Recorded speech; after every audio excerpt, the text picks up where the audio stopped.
Mr. Chairman, I'd like to call up Isakson Amendment Number 2. Without objection.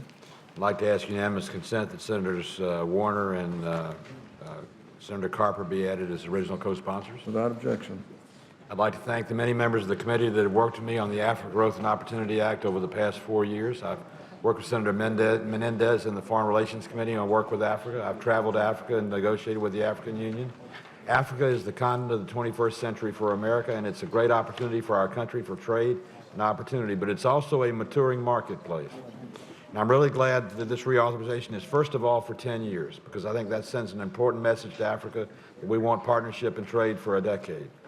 But I'm also think it's glad that it contains provisions that would allow USTR to be responsive and flexible in its approach to reviews and suspending or limiting withdrawing benefits from any beneficiary country.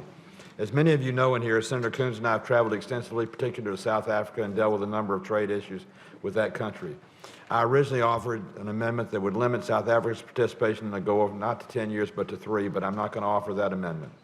Instead, I want to offer Isakson Amendment Number 2, which basically says the Isakson-Carper Amendment would change the sense of Congress in the bill to provide a binding provision that would require the President of the United States to conduct an out-of-cycle review of South Africa within 30 days of the enactment of AGOA. It's important we send the signal to those that have not been in the spirit that we believe important in this agreement to have that review take place and to have people held accountable for their trade policies and their trade practices with the United States. This has been cleared with Mr. Froman. It's been cleared with the administration.